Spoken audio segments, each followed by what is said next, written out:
Assalamualaikum warahmatullahi wabarakatuh.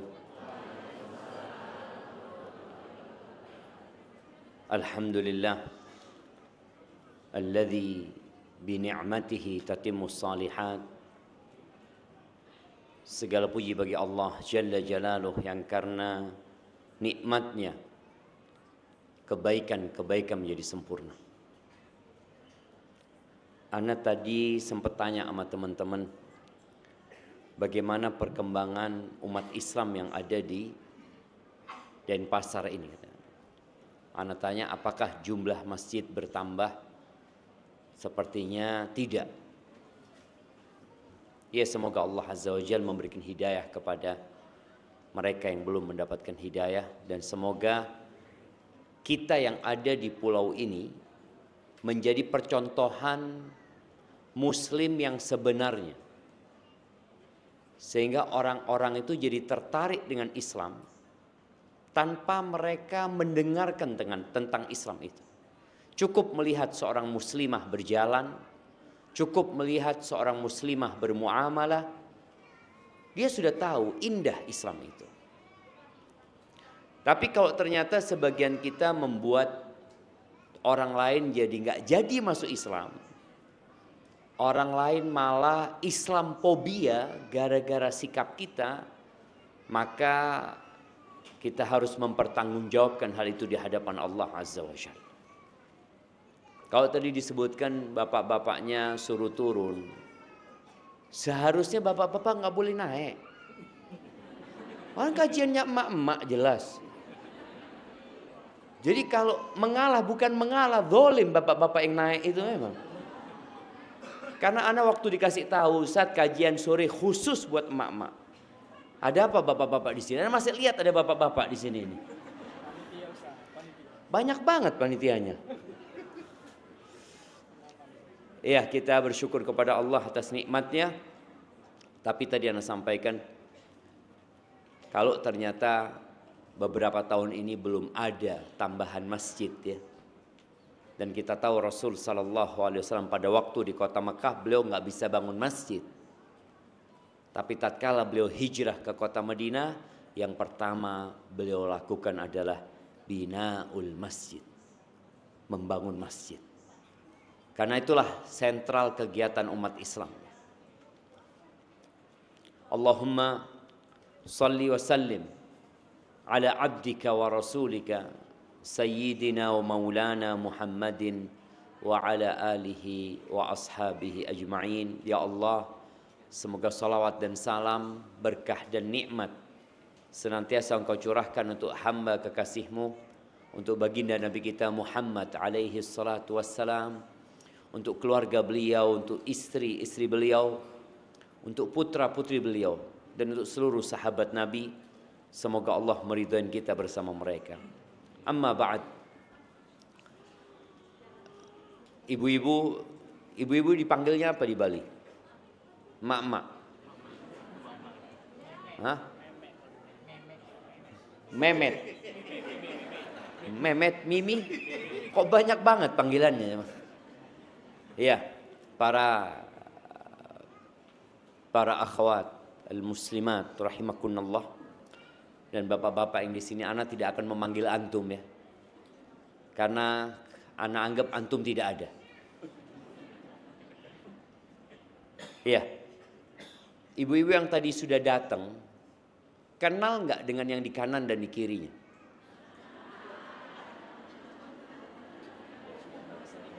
Kenal? Udah kenalan? Alhamdulillah. Ya, kalau sudah kenal jangan kenalan lagi, tambah lama nantinya. Ketika harus memilih, kira-kira tema kita ini membahas apa? Nah, kira-kira tema kita ini membahas tentang apa? Yang tahu kita kasih hadiah. Mana hadiahnya? Nah, silahkan. Ada mic di sana? Ada mic apa enggak panitia gimana? Ada di mana? Ada. Mama pegang mic enggak? Enggak ada. Ya nggak setiap orang lah pegang mic lah. Panitia suruh pegang mic sana.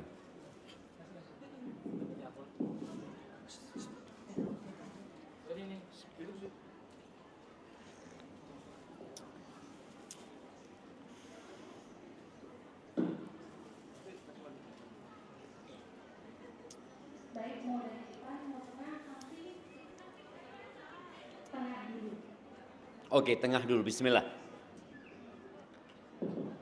Assalamualaikum warahmatullahi wabarakatuh. Waalaikumsalam warahmatullahi wabarakatuh. Tema kita sore hari ini insya Allah ketika aku harus memilih.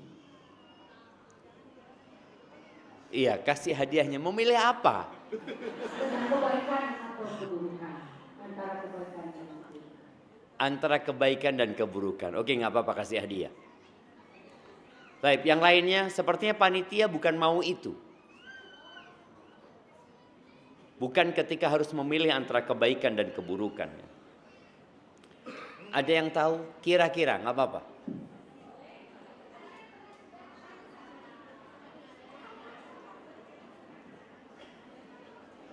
Nah, silahkan. Memilih antara beraktivitas di luar atau bekerja atau memilih anak-anak dan suami. Masya Allah. Kayaknya seperti itu jemaah. Iya. Atau ini termasuk panitia yang bikin tema. Iya, berikan hadiahnya. Jamaah rahimakumullah. Seorang muslimah itu memiliki banyak job sebenarnya. Bukan dia memilih, tapi dia harus melakukan semuanya. Tapi ada posisi yang dia memang harus memilih. Contohnya, yang tidak bisa dia memilih, dia adalah hamba Allah Azza wa Jalla. Dimanapun dia berada, apapun profesi dia, apapun jabatannya, posisi dia, mau jadi seorang anak, mau jadi seorang ibu, mau jadi seorang kakak, mau jadi seorang profesional ya, tetap dia hamba Allah Azza wa Jalla. Dan ini adalah profesi yang melekat ya. Maka tolong semuanya memahami sebelum melakukan aktivitas apa saja, sebelum memilih apa saja, katakan aku adalah hamba Allah Azza wa Jalla. Karena tatkala seorang tahu dia adalah hamba Allah, saat dia harus memilih, maka dia akan mencari keridhaan Allah Azza wa Jalla. Maka bagaimana seorang muslimah sikapnya kepada Tuhannya yang memiliki dia. Kemudian bagaimana sikap seorang muslimah kepada kedua orang tuanya, yang merupakan penyebab keberadaan dia di muka bumi ini. Kemudian bagaimana sikap seorang muslimah kepada suaminya kalau punya suami. Oke, siapa yang baru bercerai? Kasih hadiah. Nah, coba angkat tangan. Ya, maksudnya baru kehilangan suami gitu kan? Ada yang baru sebulan kehilangan suami? Ada apa enggak? 1 bulan kehilangan suami?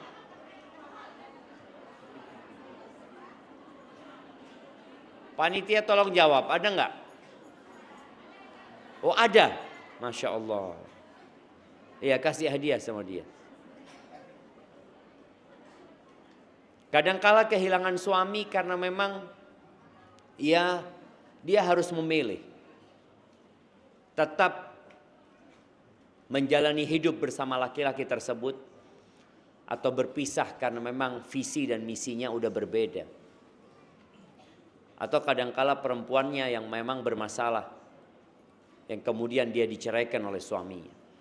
Tapi bagaimana sikap seorang muslimah kepada anak-anaknya? Karena kalau bicara bekerja mencari fulus, ya sejatinya yang bertugas memberikan nafkah itu adalah suami. Apabila seorang suami tidak menjalankan tugasnya dengan baik, dia akan mempertanggungjawabkannya kelak pada hari kiamat. Kalau sampai sang istri harus bekerja, harus membantu memberikan nafkah, karena kemalasan suaminya. Dan boleh jadi di beberapa budaya, di beberapa daerah, wanita itu tidak dimuliakan, bahkan dipekerjakan. Kita tahu Islam tidak. Ana masih ingat dengan seorang syekh ya, ketika dia ditanya oleh beberapa orang Eropa mungkin ketika melihat air terjun di Niagara sana. Berapa orang? Oh, anak kira ngomong sama Ana berapa orang? Beberapa orang itu. Perempuan itu beberapa orang yang bertanya. Dia mengatakan, kami mendengar bahwasanya ini ada syekh melihat kebesaran Allah di sana. Kami mendengar bahwasanya wanita-wanita di negeri kalian itu ditindas. Tidak diberikan hak-hak mereka. Akhirnya syekh ini mengatakan, kau salah informasi, kata dia. Wanita-wanita di negeri kami adalah ratu-ratu buat kami. Kami adalah pekerja buat mereka. Kerja kami hanya terima kasih. Terima fulus, kasih istri. Itu kerjanya, terima kasih. Memang itu tugasnya. Dan bagaimana seorang lelaki yang bertanggung jawab kepada istrinya memiliki hak yang penuh dan seorang istri harus memuliakannya. Tapi seorang istri kalau jadi ibu dengan sang suami bekerja, maka tolong fokus mendidik anak-anaknya.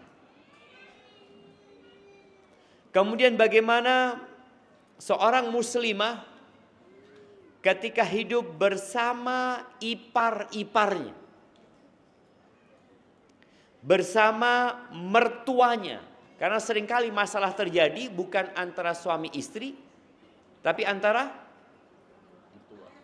menantu sama mertua. Boleh jadi sang menantu ini, ya Allah jahat banget mertua anak. Engkau juga tidak tahu ketika di malam hari sang mertua berdoa kepada Allah, ya Allah jauhkan aku dari menantu yang seperti ini. Iya, artinya sang menantu merasa dizolimi, sang mertua juga merasa dizolimi. Maka kelak Allah akan tegakkan keadilan pada hari kiamat. Karena merasa dizolimi belum tentu dizolimi. Allah Azza wa Jalla mengatakan wa nadha'ul mawazinal qista liyaumil qiyamah fala tudlamu nafsun syai'a. Kami kelak akan menegakkan timbangan-timbangan keadilan pada hari kiamat. Tidak ada satupun jiwa yang akan dizalimi. Kalau seorang menantu haknya diambil sama mertua, atau mertua haknya diambil oleh menantunya, atau sang istri tidak diberi haknya oleh suaminya, Allah akan datangkan kelak hak-hak itu. Allah akan penuhi. Wa in kana mithqala habbatin min khardalin ataina biha wa kafa bina hasibin. Walaupun urusan itu hanya sebesar zarrah, seperti semut yang kecil, kami akan datangkan. Maka jangan pernah khawatir hak kita akan hilang. Maka tadi perlu juga seorang muslimah itu belajar tentang bagaimana sikap dia yang sebenarnya terhadap ipar-iparnya dia. Taib. Kemudian bagaimana sikap dia kepada kerabat-kerabat dia sendiri. Kalau tadi sama ipar setelah dia menikah, bagaimana dia punya kerabat. Jangan sampai gara-gara dia menikah, rahimnya terputuskan. Dengan dalih, loh aku kan sudah punya suami, aku sudah punya anak. Akhirnya lupa dengan kewajiban menyambung silaturahim. Maka perlu juga dibahas. Terus bagaimana seorang muslimah bersama tetangga-tetangganya. Orang itu kadang-kala gak bisa milih tetangga. Karena dia udah tinggal di rumah itu, tahu-tahu tetangganya datang. Tetangganya tidak menyenangkan. Bagaimana sikap dia? Tetangganya non-muslim, apa yang harus dia lakukan? Tapi kemudian bagaimana seorang muslimah dengan kawan-kawannya, dengan sahib-sahibnya. Kadangkala muslimah nih ya, sebagai contoh ya. Kalau suaminya berangkat kerja, dia akan sibuk nelpon teman-temannya, ngobrol ya sama kerabatnya, itu. Lupa ngurusin kewajiban dia sebagai seorang ibu, sebagai seorang istri. Kalau ada suami kadang-kala tetap dengan handphonenya. Padahal seharusnya ketika suaminya datang, matikan handphonenya. Taruh. Gimana Ustaz? Anak matikan, anak kan harus izin dulu. Afwan, suamiku datang, ini itu. Nggak perlu, tinggal dimatikan, selesai. Nanti ketika sudah selesai urusannya, telepon lagi, afwan tadi. Kenapa? Surgaku datang. Mana istri-istri yang kayak gitu sekarang jamaah? Jadi suami itu surgamu atau nerakamu, tapi kebanyakan neraka Ustaz. Tahu aja kata. La haula wala quwata illa billah. Baik. Ana akan ringkas ya pembahasan kita tentang semua tadi yang ana sebutkan. Dikit-dikit. Sekedar mengingatkan. Karena ana tidak punya kajian rutin di sini. Kapan terakhir ana ke sini? Berapa tahun yang lalu? Yang sekali. 2 tahun lalu. 2 tahun lah, 2 tahun yang lalu lah. Sebenarnya yang seharusnya dihadirin oleh emak-emak ini adalah kajian yang rutin. Disitulah akan mendapatkan pembahasan yang lebih detail. Tapi paling tidak sekarang kita berusaha untuk membakar semangat kita untuk menuntut ilmu. Karena nih emak-emak perlu ketahui ya. Kita itu kadang-kadang kepingin tahu. Aku ini dicintai enggak sama Allah? Aku yang seperti ini kira-kira dicintai enggak sama Allah? Maka kita perlu tahu apa tanda-tanda kecintaan Allah kepada hambanya. Di antaranya kata Nabi alaihi salatu wassalam, man yuridillahu bihi khairan yufaqihu fid din. Barang siapa yang Allah menghendaki kebaikan buat dia, maka Allah akan buat orang itu mendalami agama, memahami agama. Dan belajar agama ini tidak ada ceritanya terlambat. Ana sudah ibu-ibu, ya sudah, kalau dulu engkau belum belajar agama, engkau sekarang harus belajar agama. Dan ketahuilah bahwasanya ustadz pun sampai mati tetap belajar agama. Nggak ada ceritanya udah selesai. Karena ilmu agama itu bahrun la sahilalahu, lautan yang tidak bertepian. Tapi paling tidak belajar yang berkaitan dengan dirinya. Contoh nih, seorang muslimah bagaimana? Seorang muslimah sikapnya kepada Tuhannya, maka hendaklah dia senantiasa berbaik sangka kepada Allah Azza wa Jalla. Jangan pernah suudzon sama Allah. Allah itu, kalau kita kenal sama Allah, kita akan cinta sama Allah. Allah tuh lebih sayang sama kita daripada orang tua kita. Tapi kadang-kala kita nggak kenal sama Allah. Dikasih ujian sedikit, dikasih petaka sedikit, akhirnya sudah malas ibadah. Seakan-akan sudah banyak ketaatan yang dia lakukan. Dan ketika ada musibah, dia merasa tidak pantas mendapatkan musibah itu. Maka kita harus paham. Seperti apa Allah Azza wa Jal memberikan ujian kepada hamba-hambanya. Nabi Nuh, Allah kasih ujian apa? Istrinya yang tidak beriman, anaknya yang tidak beriman, kaumnya yang didakwain selama 950 tahun, ternyata tidak beriman kecuali sedikit. Disebutkan ya kira-kira hanya 80 orang yang beriman. Bayangin ya, 950 tahun.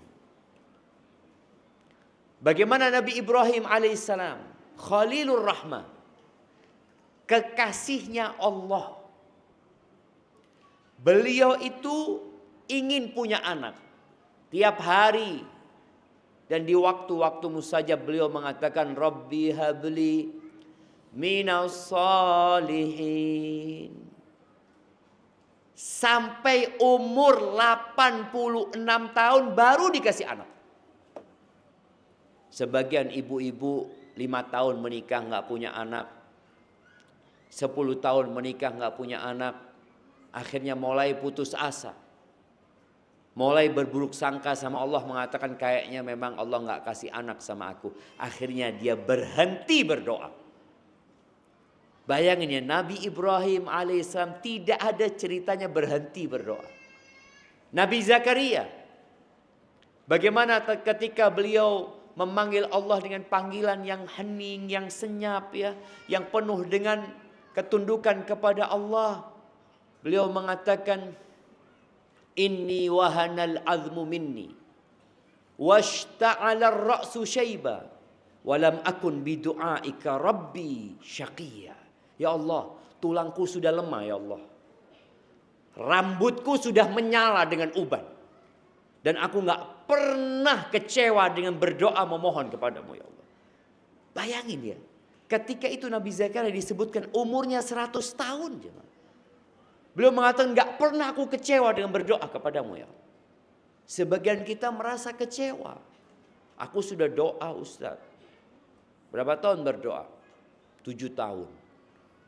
Baru 7 tahun. 10 tahun. Baru 10 tahun. Terus sampai kapan kita berdoa? Sampai ajal menjemput kita.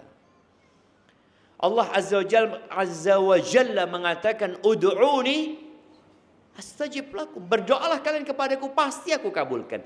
Hanya saja ini yang harus kita fahami. Jawaban dari doa-doa kita gak harus yang kita pinta. Ada 3 pilihan Allah menjawab doa kita. Siapa yang mau menyebutkan? Tafadhal. Sebutkan 3 pilihan Allah menjawab doa kita.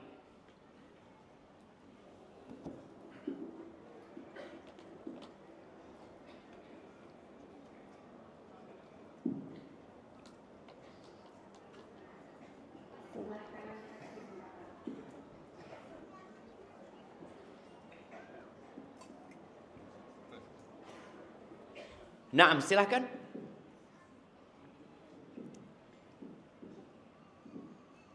Bismillahirrahmanirrahim. Cara Allah menjawab kita yang pertama yaitu dengan menjawabnya langsung, diberikannya, dikabulkan doanya. Yang kedua, yang diminta dikasih. Gitu. Ya. Oke, yang kedua? Yang kedua tidak dikabulkan, tapi kok tidak dikabulkan? Belum dikabulkan saja. Jadi tapi untuk menghapus dosa-dosanya. Gitu. Untuk menghapus dosa-dosanya. Terus yang ketiga? Yang ketiga untuk simpanan di akhirat. Untuk simpanan di akhirat. Ya. Jadi belum dikabulkan tapi nanti di akhirat. Yang kedua kurang pas. Oke, kasih hadiahnya. Siapa yang mau betulkan yang kedua?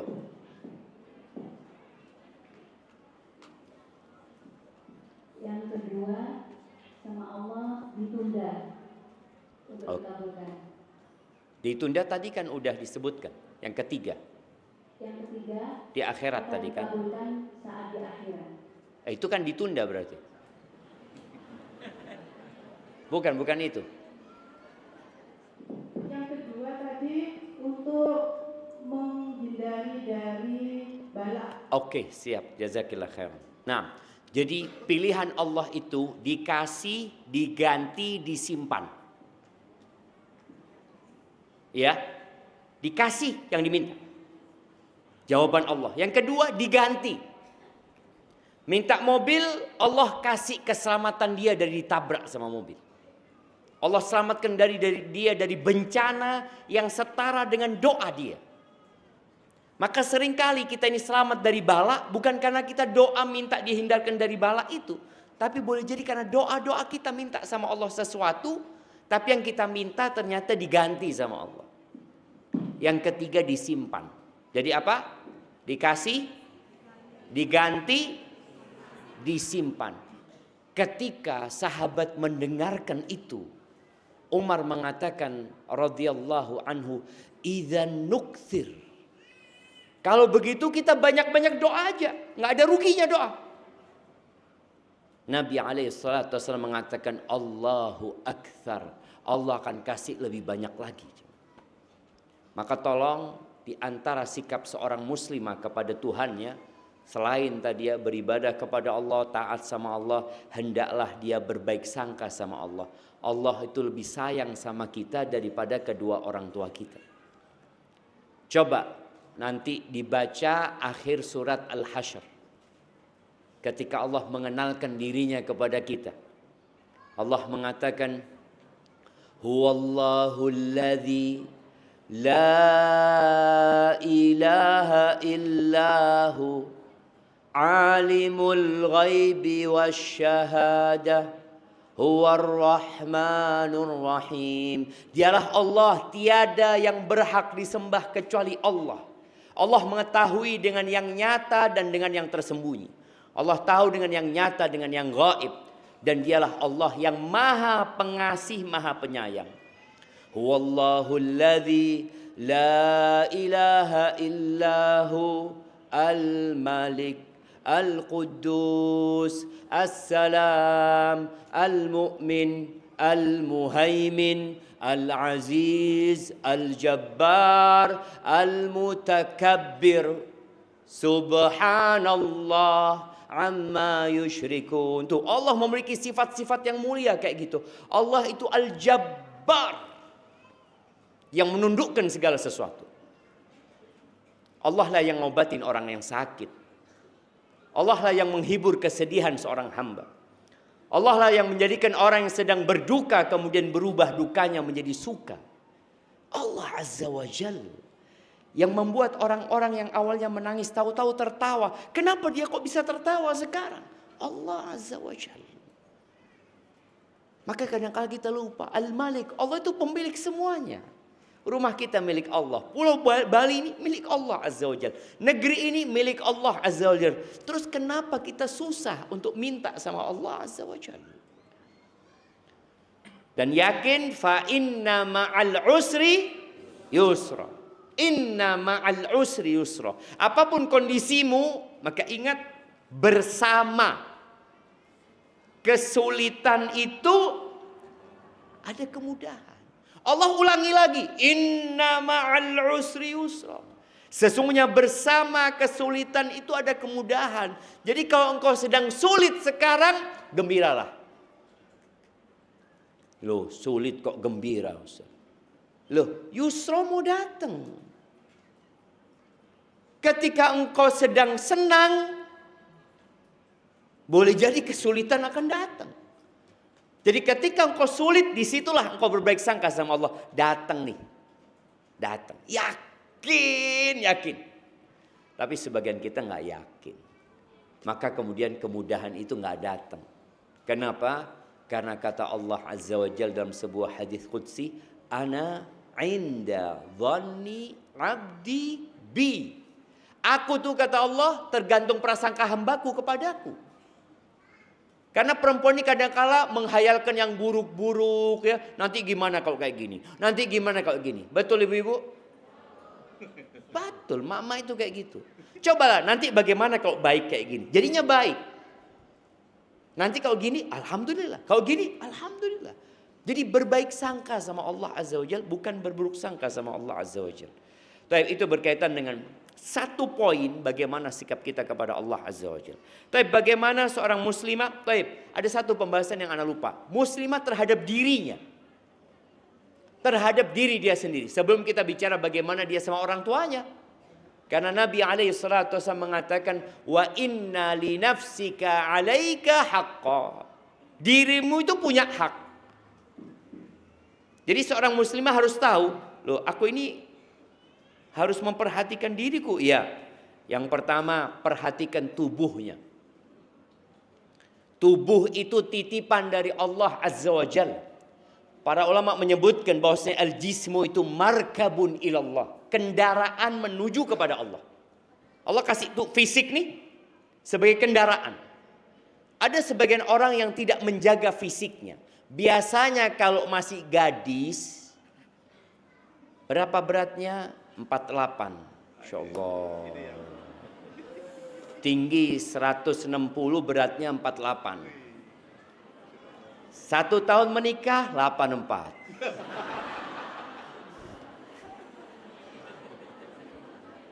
Kok bisa itu terjadi? Jangan bicara untuk suamimu, jangan. Bicara untuk dirimu sendiri.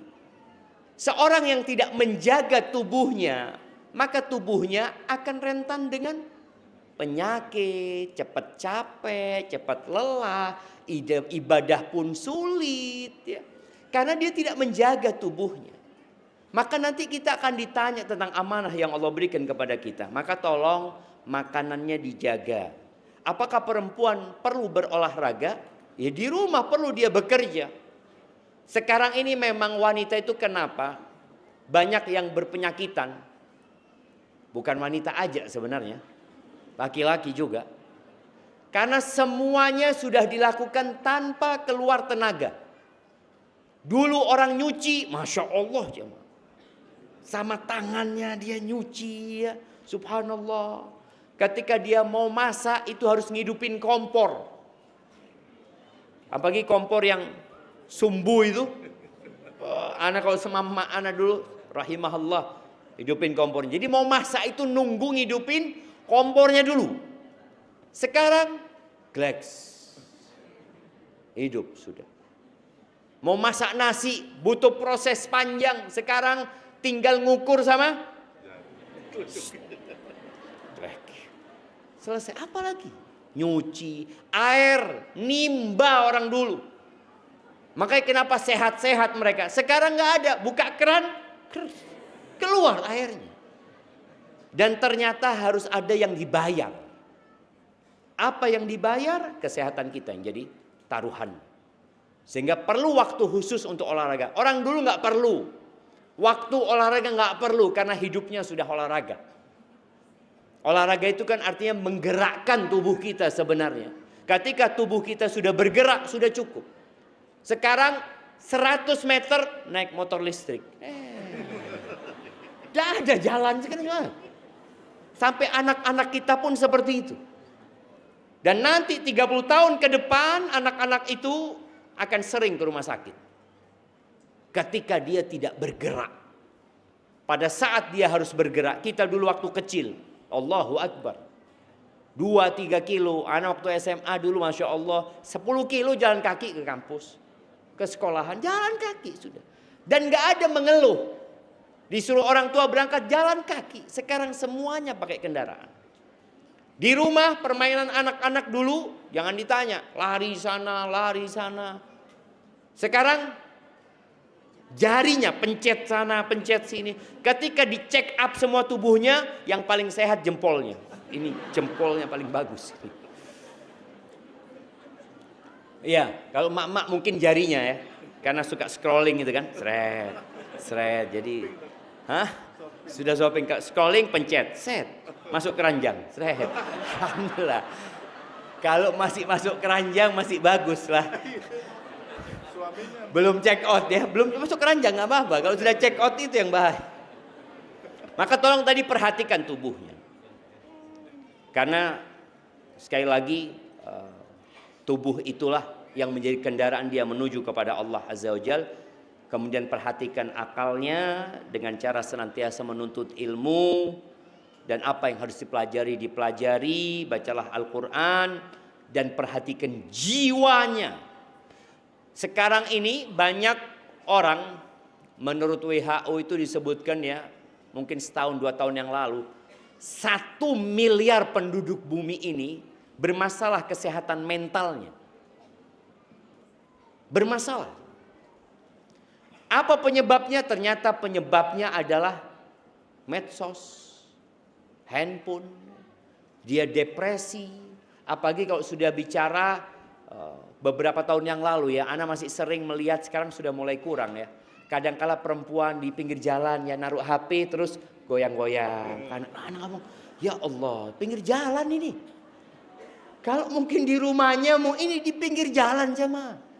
Berapa banyak orang di jalan anak-anak kecil sekarang goyang-goyang tangannya kanan, kiri. Oh itu olahraga Ustaz.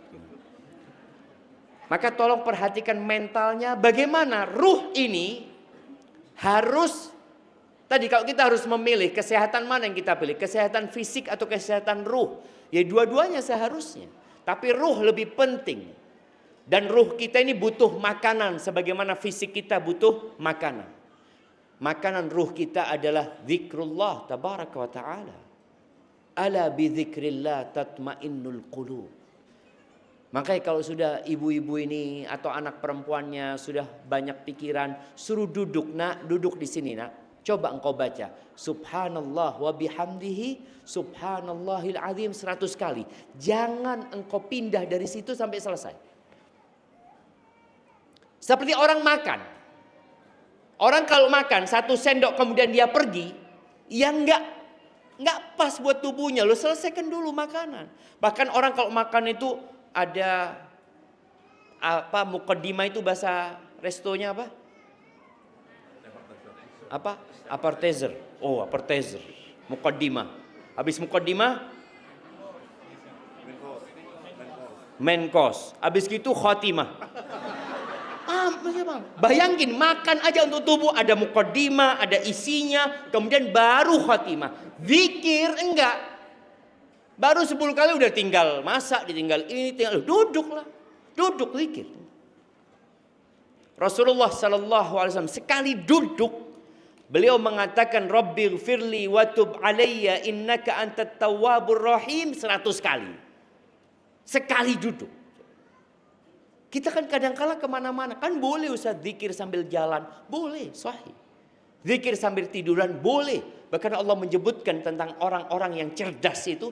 Alladzina yadhkurunallah qiyaman wa qu'udan wa ala junubihim. Selalu berzikir. Tapi tolong serius.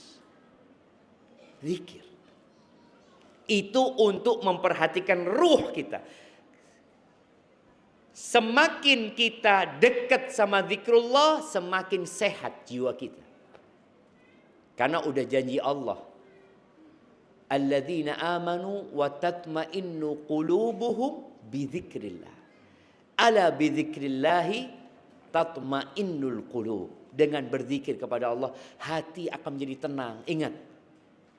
Bukan hanya dengan, sekarang tuh ada istilah apa? Healing. Mama kalau healing kemana? Kemana? Ke pasar. Nah, tadi tempat healing kita kadangkala adalah sejadah kita. Boleh sekali-kali orang jalan-jalan, ya melihat ciptaannya Allah. Tapi tolong zikrullahnya dulu dimantapin. Kemudian itu terhadap dirinya. Fisiknya dijaga, menjaga makanan dengan berolahraga ya. Kemudian berkaitan dengan akalnya tadi teruslah menuntut ilmu, berkaitan dengan jiwanya tolong fokus. Mengingat Allah Azza wa Jal dan jangan salah memilih kawan. Anda sampai jam berapa? Oke. Masih? Tanya jawab berapa menit lagi pertanyaan? Setengah jam ini baru pertanyaan. Siap? Hah? Selesai. Allahu Akbar. Baik, bagaimana seorang muslimah kepada kedua orang tuanya? Maka berbaktilah kepada orang tua ya. Jangan pernah mengangkat suara. Jangan ketika sudah menikah engkau tidak lagi berbakti dengan alasan aku punya suami. Oke. Memang seorang wanita yang punya suami ada keterbatasan dia berbakti kepada orang tuanya. Harus izin sama suaminya kalau mau keluar rumah. Tapi apakah kalau telepon harus izin suaminya? Enggak. Bisa telepon, bisa WA, bisa kirim hadiah, bisa lakukan apapun ya. Terus doakan kedua orang tuanya. Karena kita tahu kewajiban seorang muslim berbakti kepada orang tuanya itu adalah kewajiban yang paling agung setelah mentauhidkan Allah Azza wa Jalla. Walaupun kedua orang tuanya kafir. Bayangin ya. Allah mengatakan wa in jahadaka ala an tusyrika bi ma laysa laka bihi ilm fala tuti'huma. Kalau kedua orang tuamu memaksamu untuk melakukan kesyirikan, jangan taat. Tapi apa kata Allah? Wa sahibhuma fid dunya ma'rufa. Tapi engkau tetap mendampingi keduanya dengan cara yang ma'ruf. Maka tolong para muslimah memperhatikan hal itu. Kemudian bagaimana muslimah bersama suaminya? Ya, yang punya suami. Yang punya suami, bagi yang belum punya suami, tolong jangan salah pilih suami. Kalau salah pilih suami nanti curhat sama ustadznya, gimana ustadznya suami anak kayak gini, kayak gitu. Kadang-kadang anak tanya, anti nemu suami kayak gitu di mana gitu. Orang nanti nggak pernah musyawarah sama anak waktu milih suami. Sekarang, lo iya suami anak lo. Kalau umpamanya dia musyawarah kan, oh iya berarti anak salah waktu memilihkan. Ini enggak, ini pilihannya anti yang memilih. Maka tolong jangan salah. Kalau salah pilih suami akan berdampak kepada masa depanmu dan masa depan anak-anak. Baik. Dan seorang wanita muslimah itu, dia punya orang tua, dia berbakti kepada orang tuanya, tapi dia tahu suaminya adalah surga atau neraka dia. Rasulullah Sallallahu Alaihi Wasallam ketika menyebutkan khairun nisa, ya, ada beberapa hadis tentang khairun nisa. Di antara yang beliau sebutkan adalah al-walud, al-wadud, al-muwatiyatu, wal-muwasiyatu idza taqainallah. Seorang wanita yang baik itu adalah wanita yang penyayang. Jadi wanita yang penyayang itu yang berusaha untuk menunjukkan kecintaannya kepada suami dan kepada anak-anak. Bagaimana Khadijah radhiyallahu taala anha, bagaimana Aisyah radhiyallahu taala anha berusaha untuk menunjukkan kepada Nabi, aku nih sayang sama engkau, aku cinta sama engkau. Walaupun pura-pura. Ibu, dengarin ya. Di antara bohong yang diperbolehkan itu, pura-pura sayang. Pinter ini ibu. Nah, jadi tidak semua rumah tangga dibangun di atas cinta. Bahkan Umar bin Khattab mengatakan, fa inna aqallal buyut allati tubna 'alal hub. Sedikit rumah tangga yang dibangun di atas cinta itu sedikit. Biasanya cinta itu di awal. 1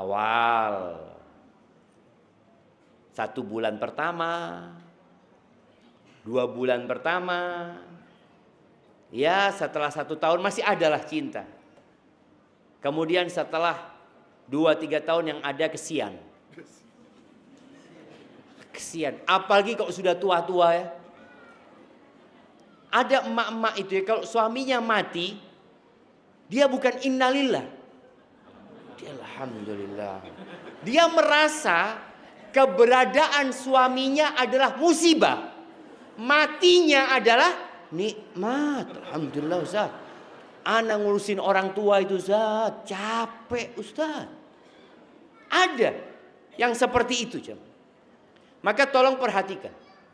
Kalaupun memang engkau sudah tidak cinta lagi sama suami, karena suami mungkin pernah melakukan KDRT ya, suami pernah melakukan kesalahan, pernah melakukan macam-macam, tapi tolong jaga rumah tanggamu. Dengan pura-pura cinta, iya. Ketika ada seorang wanita yang terus terang kepada suaminya, aku nggak cinta sama engkau, dipanggil sama Umar bin Khattab. Engkau nggak usah ngomong seperti itu. Terus loh, orang ini mempertahankan rumah tangganya. Kau pikir karena cinta? Enggak. Walakinnan nas yata'amaluna bil islami wal ihsan. Mereka itu mempertahankan rumah tangganya karena memang diperintahkan oleh Allah Azza wa Jal. Fa imsakun bima'ruf. Udah jaga baik-baik. Dan kita diperintahkan untuk berbuat baik bukan hanya kepada manusia, kepada binatang pun kita disuruh berbuat baik.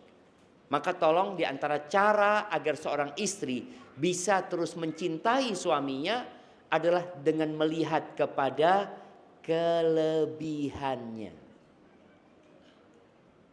Anak pernah kajian di sini, apa judulnya?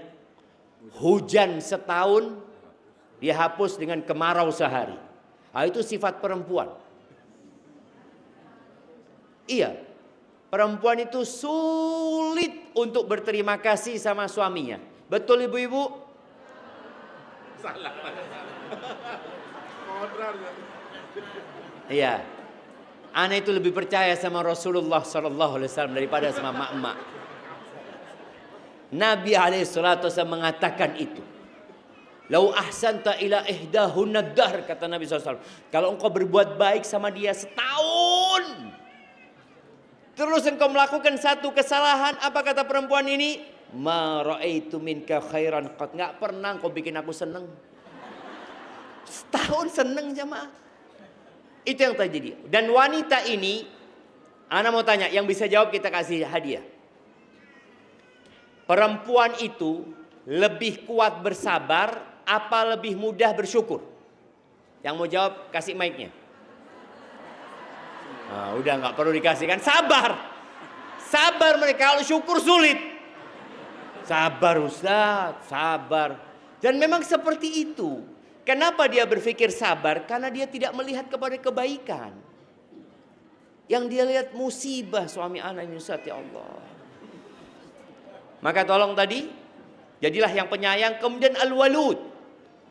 Wanita yang terbaik itu wanita yang suka punya anak. Iya. Kenapa? Karena dia rela untuk capek, untuk lelah. Jamaah, setiap detik dari kelelahan dia, itu ada perhitungannya. Dan Nabi SAW mengatakan, fa inni mukathir bikumul umam yaumal qiyamah. Aku ingin berbanyak-banyakan umatku kelak pada hari kiamat. Maka ketika mau punya anak, niatkan mau menambah umatnya Rasulullah sallallahu alaihi wasallam. Ana sering contohkan dengan di Bondowoso sana ya. Seorang ustadz yang punya anak 28 dari satu istri. Sekarang istrinya 3, istrinya 4, anaknya cuma 7, cuma 9. Itu satu istri 28. Oh, Taib, kita mau kasih hadiah buat yang anaknya 12. Ada? Yang anaknya 12. Induknya 1 ya. Iya, yang 11. Ada yang 11? Ada enggak? Ada. 10. Hah? Oh, kasih hadiahnya buat yang 11 itu. Insya Allah. Barakallahu fiik. Iya, nggak usah tepuk tangan di sini. Dia ingin mengatakan, oh ini wanita hebat kan? Betul. Memang Masya Allah alaiha. Dia punya 11 di saat orang-orang memandang, ya Allah, nambah anak lagi. Kadang-kala mertua, kalau ngelihat orang tuanya istri ya, ngelihat istrinya hamil lagi. Nak, hamil lagi kau nak? Astagfirullah. Lo ada suaminya. Kok bingung gitu loh. Tadi kadang-kadang dukungan itu kurang. Padahal sebenarnya disinilah. Suami engkau kerja cari duit loh. Fokus engkau mendidik istri dan anak-anakmu. Dan anak-anakmu fokus untuk melahirkan. Atau istrimu fokus melahirkan anak-anak yang soleh dan soleha. Itu istri yang soleha yang terbaik. Walaupun capek dan lelah. Yang ketiga, al-muwatiyatu. Yang suka menyocokkan dirinya sama suaminya. Jadi dia menyesuaikan sama suaminya. Suaminya mau gini, iya bang, gak apa-apa. Ini iya, bismillah. Jadi berusaha untuk menyesuaikan. Dan yang keempat adalah suka menghibur suaminya. Seperti Khadijah radhiyallahu ta'ala anha. Ingat ya, yang kaya itu bukan Nabi Muhammad SAW ketika menikah sama Khadijah. Khadijah yang kaya. Tapi ketika Nabi SAW turun dari Gua Hira, dalam kondisi ketakutan beliau ya. Kemudian beliau minta diselimuti. Khadijah tidak bertanya apapun. Dan inilah wanita yang soleha. Kalau suaminya sedang tidak nyaman datang ke rumah, jangan ditanya kenapa. Tapi tanya mau apa. Nabi minta diselimuti alaihi salatu wassalam, maka diselimuti sama Khadijah radhiyallahu ta'ala anha. Apakah Khadijah bertanya, kok ada apa? Kenapa kok cemberut? Kenapa kok seperti ini? Jangan. Dan emak-emak tolong kalau suaminya pulang jangan ditanya dari mana. Itu suami kalau ditanya dari mana sudah merasa tidak aman dia. Wah, aku ini. Betul. Akhirnya dia memilih berangkat ke warung sebelah. Karena kalau ke warung sebelah ditanya apa? Mau apa? Berikan keamanan kepada suaminya. Banyak ya kelelahan suami yang tidak diceritakan kepada istri. Tapi cukup pertanyaan istri kepada suaminya, Bang, mau apa? Itu sudah menghilangkan semua kelelahan dia. Ngerti ibu-ibu? Ngerti apa enggak? Jangan cuma ngerti, diamalkan. Baik, jadi itu perhatikan bagaimana kepada suaminya. Idza taqainallah, kalau dia bertakwa kepada Allah Azza wa Jalla. Karena ada suami, ada istri yang baik sama suaminya, tapi sama Allah dia nggak baik. Kemudian bagaimana seorang muslimah terhadap anak-anaknya. Tolong, anak-anak itu adalah amanah ya. Capek memang mendidik anak. Allah mengatakan wa'mur ahlaka bis salati wastabir 'alaiha. Sabar didik anak-anak. Sabar didik anak-anak. Dan insya Allah dunia ini bukan tempat bersenang-senang. Semua kelelahan itu akan berakhir dengan kesenangan, dan semua kesenangan akan berakhir dengan kelelahan. Itulah sunnatullah dalam kehidupan ini.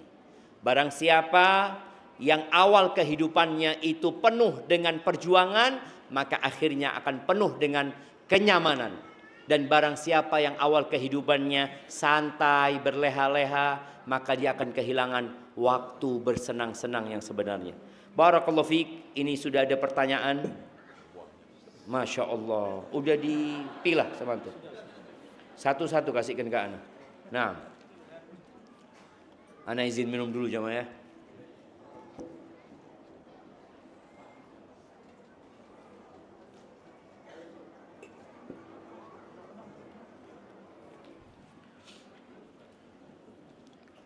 Assalamualaikum warahmatullahi wabarakatuh. Ustadz, kalau pertanyaan ini terpilih, saya tidak ingin bertanya, tapi ingin minta didoakan supaya Allah menyelamatkan saya dan semua wanita yang ada di sini dari suami yang zalim dan tidak takut pada Allah. Terima kasih. Ya Allah, seakan-akan dia mewakili, padahal yang lainnya alhamdulillah suaminya baik-baik gitu loh. Iya, ahibati billah, kadangkala kita ini melihat rumah tangga orang itu dari luarnya. Lalu kita mulai membandingkan, ya Allah senengnya fulanah ya. Apalagi kalau sudah ngelihat di statusnya dikasih bunga sama suaminya. Dia itu dikasih bunga sama suaminya, habis dipukuli sama suaminya. Yang dipukuli nggak diposting. Yang diposting cuma bunganya. Ya Allah, Masya Allah suamiku nggak kayak gini. Suamimu nggak kasih bunga, tapi suamimu nggak KDRT. Maka tolong jangan suka ngelihat statusnya orang. Fokus dengan status dirimu sendiri. Karena kalau sudah membandingkan, kita itu akan membandingkan yang terbaik di orang dengan yang terburuk di suami kita. Itu terjadi perbandingan. Selalu nggak fair perbandingan itu. Maka tolong fokus dengan keluargamu. Dan kalau membandingkan, lihat kepada yang hidupnya lebih susah. Dan ana doakan semoga semuanya diselamatkan dari suami-suami yang zalim ya. Insya Allah. Ana jadi takut doakan itu jamaah. Jangan-jangan termasuk yang zalim gitu kan.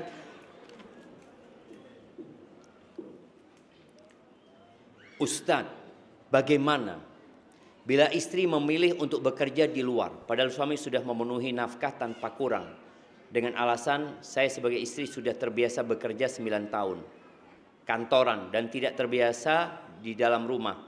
Apakah ini termasuk tidak qanaah terhadap rezeki dari suami? Iya. Ketika suaminya mengatakan seharusnya dia di rumah, kecuali alasan dia itu ingin memberikan manfaat kepada umat. Kan alasan dia cuma saya terbiasa di luar. Allah Azza wa Jalla mengatakan waqarna fi buyutikunna.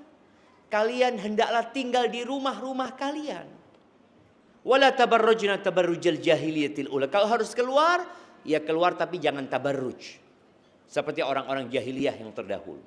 Jadi kalau alasannya dia bekerja itu karena dia terbiasa, maka hendaklah engkau berhenti. Tapi kalau alasanmu bekerja itu karena anak ingin memberikan manfaat, umpamanya dia seorang yang memang punya ilmu, dia punya orang yang bisa memberikan manfaat kepada orang lain, ya, dan suaminya mengizinkan. Jadi bukan mencari dunia sebenarnya, tapi dia cari akhirat. Tafadhol. Tapi kalau kondisi suami memang Ustadz perlu dibantu suami Ustadz, dan pekerjaan anak alhamdulillah tidak mengganggu tugas-tugas anak sebagai istri, sebagai anak, sebagai ibu, maka nggak ada masalah. Tapi kalau alasannya tadi hanya karena terbiasa, anak rasa anti resign, fokus di rumahnya. Bicara tidak biasa, ala bisa karena terbiasa. Maka dibiasakan di rumah. Ada banyak kebaikan yang bisa engkau lakukan di rumah. Boleh jadi engkau tiap 3 hari hatam Al-Quran. Dengan engkau pulang ke rumah. Engkau jadi punya derajat yang tinggi di surga Allah. Boleh jadi engkau di rumah memperbanyak istighfar. Tapi kalau di rumah sibuk dengan handphonenya, nonton drakor, iya, nggak manfaat di rumah kadang-kadang. Barakallahu fikum. Afwan Ustaz, izin bertanya, ana terkadang sesekali waktu mendapat feeling, firasat buruk tentang suami. Dan itu benar terjadi nantinya. Makanya jangan suudzon. Udah dikasih tahu. Akhirnya semua yang di-feelingkan dia jadi kenyataan. Karena Allah tergantung prasangka hambanya. Engkau sangka yang baik-baik sama suamimu. Ana mengalami ini dari awal menikah. Ya dari awal menikah sudah suudzon. Pertanyaan ana, feeling firasat tersebut datangnya dari syaitan atau dari Allah? Karena Allah sayang dengan ana, jadi ana tahu apa yang terjadi di luar sana. Enggak, itu bisikan syaitan. Kita itu, Allah Azza wa Jalla mengatakan, ya ayyuhalladzina amanu ijtanibu katsiran minadh-dhann. Wahai orang-orang beriman, hindari kebanyakan prasangka. Hindari hal itu.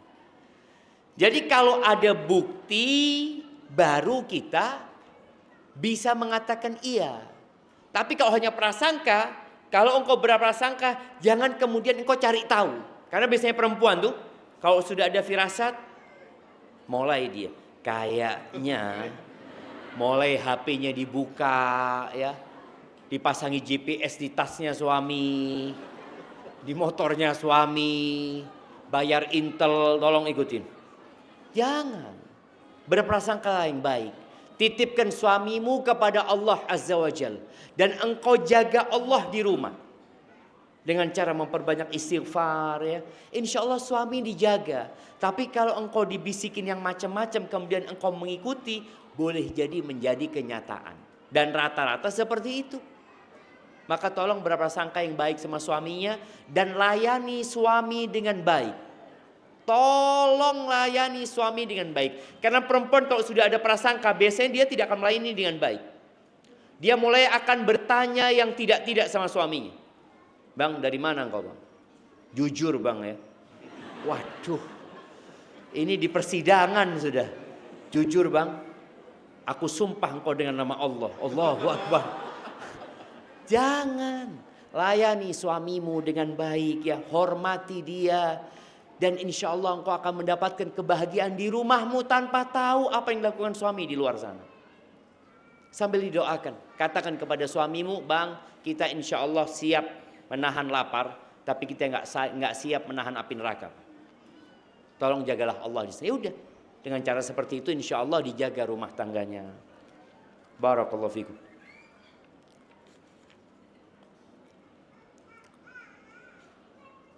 Jika harus memilih, semua perempuan pasti ingin mendapatkan suami yang soleh. Tetapi tidak semua mendapatkan sesuai keinginan. Berarti salah pilih kan?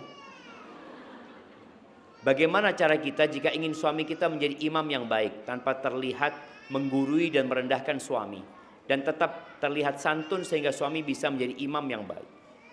Masya Allah, pertanyaan yang menarik ini. Yang tanya kasih hadiah. Yang tanya nanti datang ke panitia, masih ada hadiahnya kan?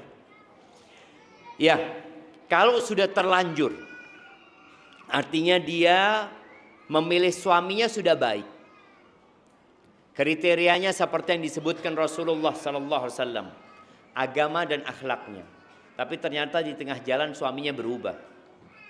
Ada suami yang berubah di tengah jalan karena faktor ekonomi, ya, karena faktor kawan, karena faktor penyakit. Kadang-kala terjadi perubahan tersebut. Apa yang harus dilakukan? Yang pertama, bersabarlah menghadapi suami yang seperti itu. Bersabar. Yang kedua, memberikan pelayanan yang lebih. Karena tabiat manusia itu, kalau dihormatin, dia akan menghormati. Itu tabiat manusia. Tapi kalau setan kita hormatin, dia nginjak-nginjak kita. Maka kita disuruh berlindung kepada Allah dari godaan setan yang terkutuk. Tapi menghadapi manusia yang berlaku buruk, kata Allah, idfa' billati hiya ahsan. Balaslah keburukan dengan yang lebih baik. Sehingga dengan itu suaminya semoga akan tahu diri. Engkau berikan pelayanan yang lebih. Subhanallah jamaah. Anda ingat dengan sebuah kisah yang mungkin sebagian jamaah sudah mendengar ya. Seorang syekh yang umurnya kira-kira 90 tahun yang ditanya oleh seorang wanita. Via telepon ditanya, "Syekh, Ana punya suami tadi malam. Suami Ana itu peminum, Syekh, pemabuk suami Ana. Ana punya anak 5 dari dia. Tadi malam ketika Ana sholat malam, Ana baca Quran, dia datang, Syekh, Quran itu dirobek-robek sama dia. Dan dia jangan ditanya, sudah melakukan KDRT berulang-ulang gitu ya. Apa yang harus Ana lakukan?" Syekh itu tanya, "Nah, kalau engkau berpisah sama perempuan itu, sama suamimu itu, engkau hidup sama siapa?" Dia mengatakan, "Aku ini dari desa," kata dia. "Aku nggak punya siapa-siapa gitu. Anak-anak itu akan ikut bapaknya, karena bapaknya orang kaya." Seperti itu. Akhirnya Syekh itu mengatakan, "Sabar nak ya, engkau sabar nak. Engkau layani suami dengan baik, doakan dia." Kenapa Syekh ini menyuruh dia bersabar dan tidak gugat cerai? Karena kalau dia gugat cerai, akan tumbuh 6 pemabuk. Karena 5 anak ini akan ikut sama bapaknya. Bapaknya orang kaya, orang fulus. Ini emak gak tahu apa-apa. Maka Syekh berpikir lebih baik dipertahankan, ibu ini bersabar demi menjaga 5 anak itu. Dan subhanallah, setahun kemudian perempuan ini telepon lagi. Dia ngomong, "Syekh masih ingat sama Ana?" Ya dia ngelupa lah. "Allah, Ana lupa," katanya. "Coba engkau kenalkan dirimu." "Ana yang cerita sama engkau, Syekh, suamiku yang datang merobek Al-Quran ini dan itu," kata dia. "Iya, aku ingat," kata Syekh. "Bagaimana suamimu sekarang?" kata dia. "Alhamdulillah Syekh, suami Ana sekarang yang buka pintu masjid kalau waktu sholat subuh." Perlu kita berdoa minta sama Allah berikan pelayanan yang lebih sama suami. Kita kadang-kala maunya ngasih tahu, maunya menggurui ini dan itu. Kadang-kala kondisinya nggak bisa.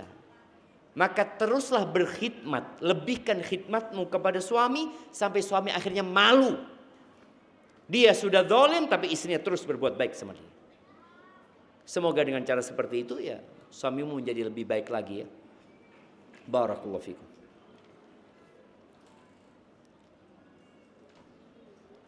Bagaimana menyikapi suami yang tetap enak-enak saja padahal istrinya yang bekerja keras?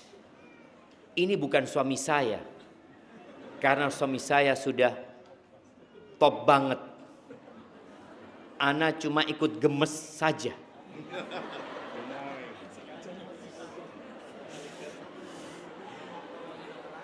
Iya, dia lihat suaminya orang. Iya. Padahal istrinya nggak ada masalah gitu ya. Nah, apa yang harus dilakukan jemaah? Ini kan dia melihat orang lainnya. Boleh jadi istrinya siap bekerja keras karena dia memang benar-benar berharap pahala dari Allah Azza wa Jalla. Boleh jadi seperti itu. Boleh jadi juga suaminya punya penyakit mungkin yang menyebabkan dia tidak bisa bekerja dengan baik-baik saja. Kalau kita mau berbaik sangka. Terus kalau sang istri menerima dengan kondisi itu, ya akan jadi pahala buat istri tersebut. Tapi laki-laki seperti itu bukan laki-laki ideal gitu. Dan dia akan mempertanggungjawabkan. Karena sekarang ini yang bertanya emak-emak, Anda nggak bisa ngasih nasihat suaminya. Maka buat perempuan yang dapat suami kayak gitu tadi pilihannya bagaimana dia berdoa ya, terus tetap melayani suaminya. Walaupun ada pilihan ya, seorang wanita, seorang istri yang tidak dikasih nafkah oleh suaminya, dia berhak memilih. Pilihan pertama, dia tetap melayani suaminya, tetap taat sama suaminya, tadi melayani suaminya di ranjang, dimanapun ya. Dan menjadikan nafkah yang seharusnya diberikan itu hutang. Jadi terhitung hutang suami. Kalau biaya rumah dalam sebulan itu 5 juta, maka dihitung itu utangnya suami 5 juta. Itu pilihan pertama. Pilihan kedua, dia tetap melayani suami dan dia yang memenuhi kebutuhan rumah tangga dan dia anggap itu sedekah kepada suaminya. Maka jadi pahala. Yang ketiga, dia boleh tidak melayani suaminya dan boleh dia bekerja cari fulus dan nggak usah melayani suami. Boleh pilihan aja. Karena sang suami dijadikan pemimpin di rumah punya hak disebabkan dia memberikan nafkah kepada istrinya.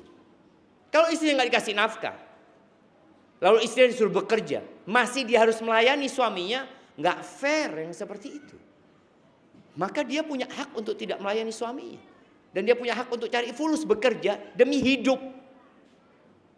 Dan kalau bicara nafkah itu ingat ibu-ibu, sandang, pangan, papan, itu nafkah yang harus diberikan suami. Dan yang keempat pilihan dia, ya dia minta fasakh. Karena suaminya tidak menjalankan tugasnya. Bukan dia khulu kemudian dia mengembalikan mahar, enggak. Tapi itu prosesnya di pengadilan seperti itu. Barakallahu fikum. Pertanyaan terakhir. Assalamualaikum warahmatullahi wabarakatuh. Ustadz, ana sudah pisah dengan suami saya sekitar 10 tahun yang lalu. Dan sekarang saya sudah menikah lagi. Begitupun dengan mantan saya. Semua anak, alhamdulillah saya yang ambil asuh. Yang saya mau tanyakan, bagaimana sikap saya ketika mantan suami tidak menafkahi anak kami? Terkadang kalau anaknya meminta, jawabannya tidak ada. Jadi, selama ini yang menafkahi adalah suami saya yang sekarang. Terkadang saya malu karena bukan anak kandungnya. Tapi alhamdulillah suamiku tidak pernah mengeluh. Itu suami ideal jamaah. Insya Allah. Kalau saya WA mantan suami saya, dia selalu marah dan blokir saya sampai sekarang. Apakah saya harus membiarkan saja sampai dia sadar sendiri? Jazakumullahu khairan Ustaz. Iya, kesian jamaah memang orang-orang yang tidak faham dengan kewajibannya. Maka kelak orang-orang seperti itu akan merugi pada hari kiamat di saat banyak yang nuntut sama dia. Anak-anak tidak diberi nafkah sama dia, padahal itu kewajibannya dia. Dan nanti pada hari kiamat anak-anak berhak menuntut. Kalau tadi suami ibu menafkahi sebagai sedekah ya, buat anak-anak itu jadi kebaikan dia. Dan ingat ya, ini ada bapak-bapak, sedikit bapak-bapak di sini. Bahwasanya anak-anak itu walaupun sudah bercerai adalah full tanggung jawab bapaknya gitu. Karena yang terputus itu hanya hubungan suami istri. Hubungan anak sama bapak, anak sama emaknya sampai kapanpun tetap. Dan yang bertanggung jawab adalah tanggung jawab bapaknya. Ketika bapaknya tidak bertanggung jawab, ya mau nggak mau ibunya. Sehingga itu juga jadi pahala buat ibunya. Dan alhamdulillah ibu tadi punya suami yang baik. Kalau tadi ibu sudah menegur suami, udah ngasih tahu mantan suami tadi ya, tapi dia nggak mau, ya sudah tugas ibu sudah selesai. Kalau memang nanti anak-anak jangan sampai dibuat benci sama bapaknya. Walaupun bapaknya seperti itu, tolong jangan sampai menanamkan kebencian kepada anak-anak. Ya sudah sampai kena mungkin bapakmu nggak punya duit ya, mungkin bapakmu seperti ini seperti itu. Jangan sampai anaknya durhaka. Akhirnya yang dosa 2 orang, bapaknya dosa ngasih nafkah, emaknya dosa menanamkan kebencian kepada anaknya sehingga anaknya tumbuh besar durhaka kepada bapaknya. Padahal bagaimanapun itu tetap bapaknya. Itu mungkin dapat Anda sampaikan, kurang lebihnya mohon maaf, yang benar dari Allah Azza wa Jal, yang salah dari diri Anda pribadi, Allah dan Rasul terbebaskan dari kesalahan itu. Subhanakallahumma bihamdika asyhadu an la ilaha illa anta astaghfiruka wa atubu ilaik. Anda kembalikan ke MC kita. Jazakumullah khair.